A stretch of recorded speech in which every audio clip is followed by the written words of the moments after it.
All right, welcome into Reiter's Block, presented by Stefan versus the Game on Facebook Watch. I'm Bill Reiter here in Los Angeles, California. Jaylon Smith, the Cowboys linebacker, is going to be on the program. We'll hit some baseball, and of course, we're going to get into a crazy weekend from the NBA playoffs starting right now.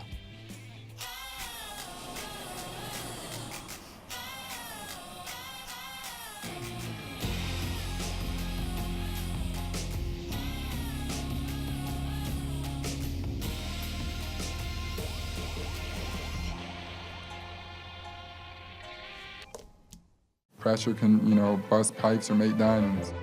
CJ had it going. When I see him in that type of zone, I'm not going to force anything. Put it right there for me. I just went and got it, broad style. It's like a real-life game winner, Game 7, like counting down when you're back home. It sucks. I don't know. I can't explain it. It just sucks. I'm a guy that acts like I've been there before. So whenever it's like a moment where I haven't really experienced, I'll probably try to give some emotion. What a weekend. I mean, what we just saw there is just the Game 7s from yesterday. What an incredible run of playoff basketball over the last few days. We're going to get into all of it, give you some takeaways, and maybe do a bit of bragging because we called a few things here on Reiter's Block, which, we're pretty excited about. Let's start with this. And we told you this on Friday. I felt it. I bet on it. I won on it. The pre-Durant Warriors are back, baby. In fact, they never really went anywhere, and we talked about this last week. If you look at Steph Curry's per 36-minute numbers with and without Durant and some of the splits this year, Curry, the old Steph Curry who could take over a game by himself and dominate a team, even like the Rockets, was lurking all along. And we saw it in what was a historic second half for Steph in that game. I mean, that second half, the 33 points, which is absolutely absurd. The guy goes 9 of 15 in that second half, 4 of 9 from the three-point line, hit every free throw, and just willed his team to get it done. He and Clay and Draymond, more than enough for a Rockets team, playing at home, fighting for not just their postseason life, but maybe big legacy moments for Mike D'Antoni, for Chris Paul, for James Harden, and for all three of those individuals, serious questions remain. I know that James Harden is the reigning MVP, and a lot of people think he's an absolute force of nature, which he is in the regular season.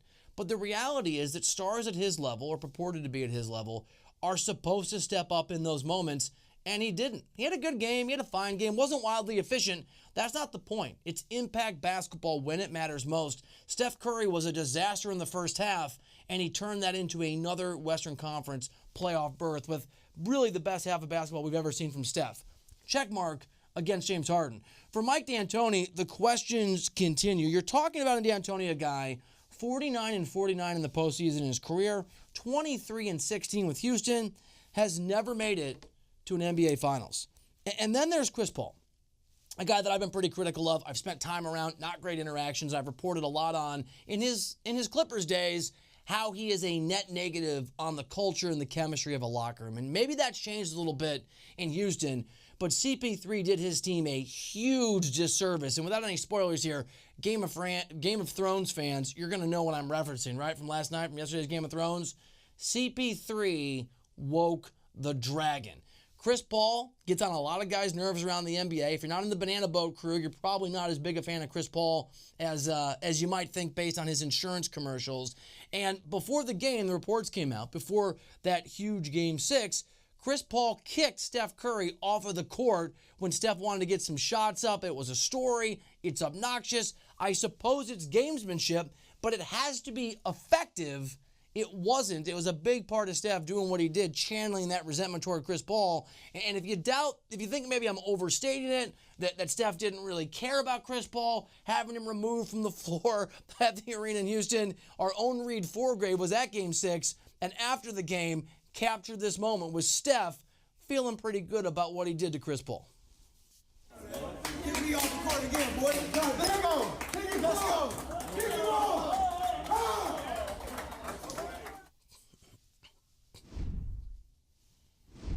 All right, so nothing but pain for the Rockets. And Portland is the team that advances to face the Warriors after a great win against Denver. And if I do say this, called that on CBS Sports HQ yesterday pregame, even though they were 5.5-point, 6-point dogs. I love Portland because I'm a big believer that pain is a big part of the process to get where you want to go, and Portland's been through it. The problem is all of that losing, all of that frustration, everything that they'd experienced that prepared them for a Game 7, and McCollum was amazing, and Lillard hit 2 big threes against Denver in the fourth quarter. All of that pain, or much of it, has come at the hands of the Warriors. Damian Lillard, 1-8 in his career in the postseason against Golden State. That's one series against that team without Durant, one series with Durant. Now, the reality is that Dame is fueled largely by that giant chip on his shoulder, what he views as disrespect. He grew up in the Bay Area. He always brings it against the Warriors. He averages more points, 27 per game in his career against the Warriors than any other team in the NBA. He shoots the rock from the three-point line better against the Warriors than almost any team in the NBA. His 43% clip, more or less, from the three against the Warriors, second best in terms of against various opponents around the NBA. But for Portland to have a chance, because of that version, that pre-Durant version of the Warriors we've been talking about, you have to have the version of C.J. McCollum we saw yesterday, which was incredible. You have to have Rodney Hood continue to contribute. You have to have Lillard play much better than he did in that series against Denver. Yeah, he hit those 2 big threes, and he had that big steal against Jokic, but he wasn't the guy he was in that opening round series. And if all of those things come together, it still feels very much like a Warriors team that is favored, which we'll dive in more later in the show. By the way, speaking of C.J. McCollum, I gotta give him some credit, gotta give him some love. The dude is surging. He's incredible. Yesterday, the 37 points, almost 60% from the field. True shooting percentage was 63%. In Game 6 and 7, you can see it there, McCollum, 33.5, 55% from the field, 7.5 rebounds average in each of those games. Portland, as you know, had to win them to keep it going. McCollum, a big part of it. And after that brutal loss for Denver, Mike Malone talked about just how great McCollum was. CJ was phenomenal tonight. And all summer long, I'm going to be probably second-guessing myself. Out of a timeout, they just go 1-4 flat, and he hits a really tough pull-up. But that's a shot that he makes consistently. Showed why they have one of the best backcourts in the NBA. Put his team on his back and made big play after big play. Small consolation to Denver fans like P.A. David, who works on the show, who I just give credit for showing up for work today. But the future is really bright. And the pain Portland's been through in the past that I think prepared them for that Game 7, Denver just experienced some that'll be a catalyst for what I think is a very, very bright future for the Nuggets. Just a few fun facts for you. You saw what Jokic is. The guy's a stud. Nikola Jokic is an absolute animal. He's 24 years old, under contract through 2023. Jamal Murray, who I've loved since he came out of Kentucky, came into his own, 22 years old, restricted free agent in 2020. Gary Harris, 24 years old, under contract through 2022. Michael Porter Jr. could have been a top 1 or 2 pick if he'd been healthy out of Mizzou, 20 years old. We think had a successful surgery last November. Malik Beasley, 22 years old. It goes on and on and on. I know Denver fans saw the prize this year, especially with Durant out, but I'm telling you, what we saw from the Nuggets, heartbreaking though it is a sign of great things to come. All right, a few takeaways from the East. I'm still just sort of getting my arms around what an amazing cluster of games. Toronto survives what was a terrible game. And just personally, I'm not going to buy into the narrative that Kawhi had this remarkable performance. I know he was great, 41 points on 39 shots. I don't like the way the offense moved, and you saw that in brutal field goal percentage and three-point shooting. Really, Toronto should not have won that game. They got absolutely dominated statistically, but Philly did not get the ball into Embiid, and the offensive rebounding numbers, the surplus of shots that Toronto got as a result, was a huge part of the reason that they won. I do want to just point this out, and that Toronto has to be better if they want to beat a very dangerous Bucks team. Only one team in that game yesterday had a positive box score plus-minus for the winning Raptors. That was Lowry at +2. Ibaka was a stud, but for the most part, those starters were a net negative for their teams. So my takeaway for Toronto is good win. I know you're exhausted, and that Kawhi Leonard ridiculous miracle, Embiid in his face, going to his right, 1, 2, 3, 4 bounces off the rim was one of the greatest shots I've ever seen. I'm going to remember where I was, just like Akeem Dermish talked about yesterday, for the rest of my life when somebody brings it up. But it was luck, not necessarily excellence, that got Toronto through. That game goes to overtime. Philly probably is a team that regroups, playing better basketball, I think gets the win. You got to be better against a Bucks team that is rested and really, really dangerous. And Philly, look, I don't know where you go from here. but I don't think it's with Brett Brown. Reports out yesterday he might be shown the door. Vegas doesn't see it that way. Betting favorite to still be there, but they did not run an offense that was particularly impressive. They let Embiid stay all the way out on the perimeter the entire game. And again, Toronto, absolutely a dud yesterday in terms of their offensive execution. Philly did not capitalize. Absolutely and totally brutal. So we got Raptors Bucks. Great series. Great series. We got Trailblazers Warriors. We're going to get into all of that over the next couple days here on Riders Block, and of course throughout the days on CBS Sports HQ. But for the moment, for me, the takeaways are these. Chris Paul, don't wake the dragon. Steph Curry, Klay Thompson, Draymond Green, you guys want Kevin Durant, and you're better with him. Don't get me wrong. Don't know that you need him. Denver Nuggets, I know it's painful, but you've got a bright future. And Portland Trailblazers, congratulations. You're at the place that Neil O'Shea, Damian Lillard, CJ McCollum have been aiming for a very, very long time. We'll see what Toronto does. We'll see what Philly does in their offseason. What an incredible weekend, sports fans, of NBA basketball. I love it. We're gonna talk some NFL in just a minute here with Jaylon Smith, the linebacker for the Cowboys. We'll hit some baseball, and I'll give you my big bet of the day on a little bit of a roll. All that coming up here on Riders Block when we continue on CBS Sports HQ in just a moment.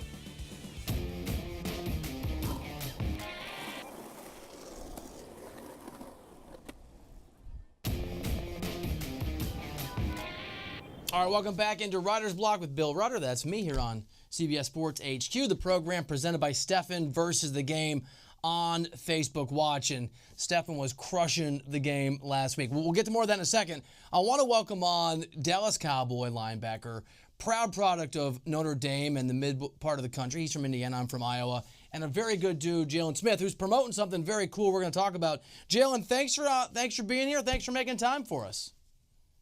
Yes, man, it's an honor to be a part. Thanks for having me. I love talking to guys about the ways, like yourself, the platform you have, that they use their position in the world of sports to try and do something meaningful away from sports. And you've got the Jaylon Smith Minority Entrepreneurship Institute, which is coming up this summer. Sounds very cool. Tell us about it and why this was the direction you wanted to go with making a difference. So for me, outside of being a dominant football player, my purpose beyond athletics is entrepreneurship.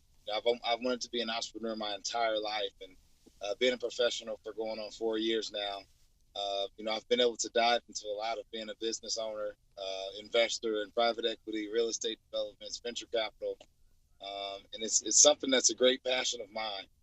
But for me, developing a great access and networks to quality deal flow, I wanted to be able to offer that to my peers.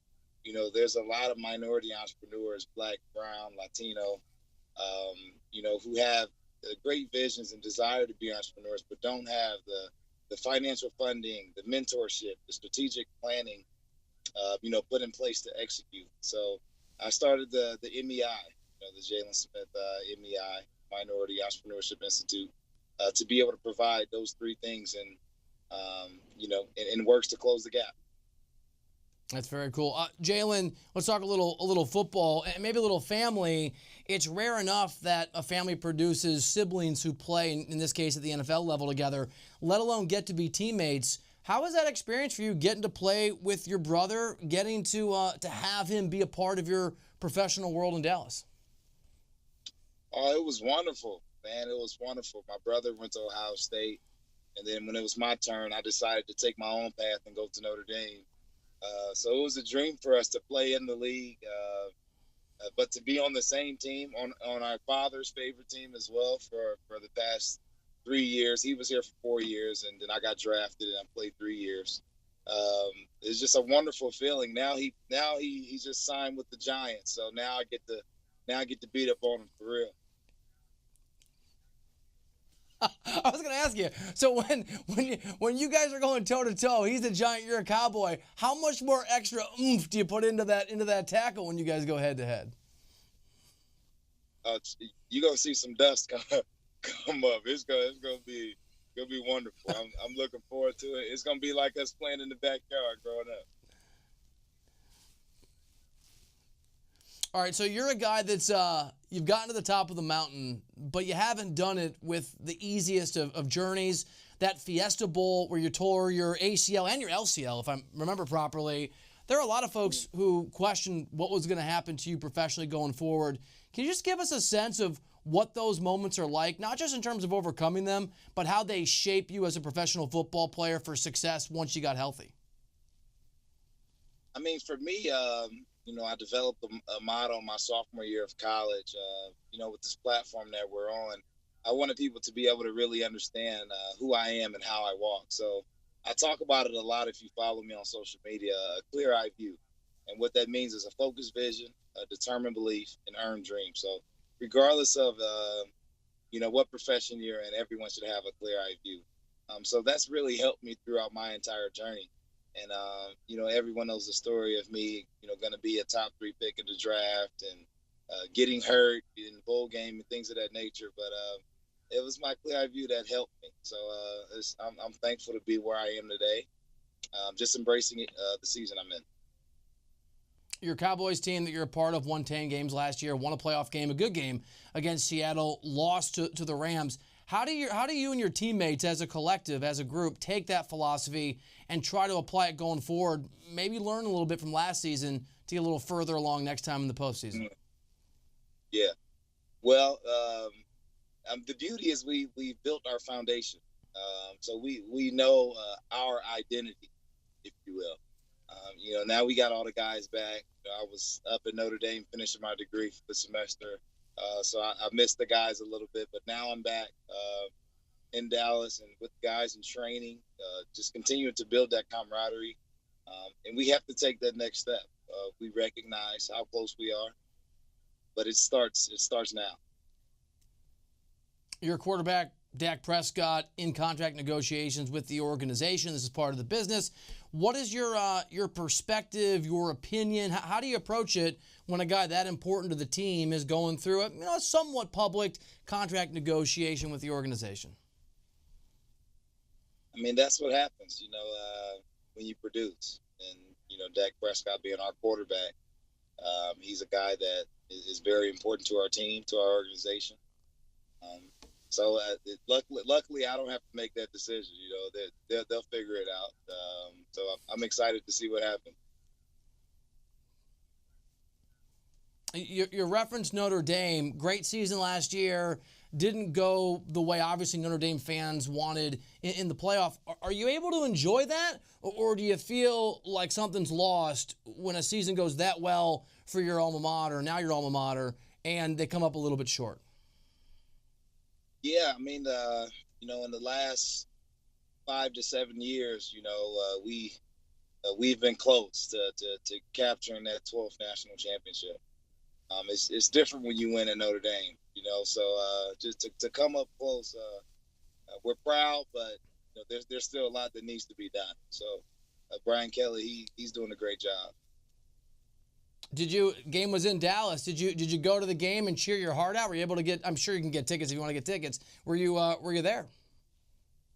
Man, I had to watch it on the plane because we were headed to play the New York Giants in New York for the final game of the season. Right. So I couldn't even watch I couldn't even be at the game as in the town that I live in now. But I was cheering away. those damn schedulers, Jaylon. We spent a lot of time talking about the NFL draft here on CBS Sports HQ. Who's going to be successful? Who's not? And we know that it takes a year or 2 or 3 to really evaluate individual players, let alone a draft class for specific teams. But if you were giving advice to any young player, linebacker or otherwise, just the things you've learned in your career that you think could lead to some success, things you'd wish you'd known when you broke into the NFL, what would that advice look like? Yeah, I mean, based on statistics, I mean, you as a professional athlete at this next level, you really don't reach your potential until after your 4th year, and the goal and the duty is to work as hard as possible to speed that process up. Coming in is one thing you need to understand is that the mark of greatness is consistency. So these guys have played the game since they were 7, 8, 9 years old. I think they'll be fine. All right, Jaylon, last question for you. So I hear you're a Celtics fan. Season didn't end the way you guys wanted. Oh, man. Maybe some chemistry issues with that organization. A lot of I know, I'm sorry, dude. A lot of talent. I got to ask you, Man. do you as a Celtics fan, do you want Kyrie Irving back with that organization next year?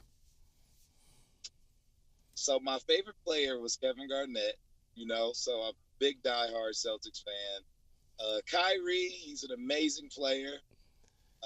Chemistry-wise, we were a little off. The foundation, I don't know what the foundation is like. I wouldn't be surprised if he went back to L.A. with Bron. Well, we're looking forward to see what happens. But I'm a Celtics fan. That's my squad. Hey man, I respect it. That's a hell of a player to pull you into being a Celtics fan. Thank you for the time. Congrats on the Institute, and good luck this upcoming season. Thank you so much. Yeah, you guys take care. I appreciate you, Jaylon Smith, on the program. I like siblings talking smack. I got a younger brother. You don't have to be super athletic for that to be a part of the family dynamic. That's the way it can go in general. We're gonna do a little baseball. We're hitting a lot of sports today on Writer's Block. Inside the numbers on two of the hottest teams in the game when we come back to the program here in just a minute.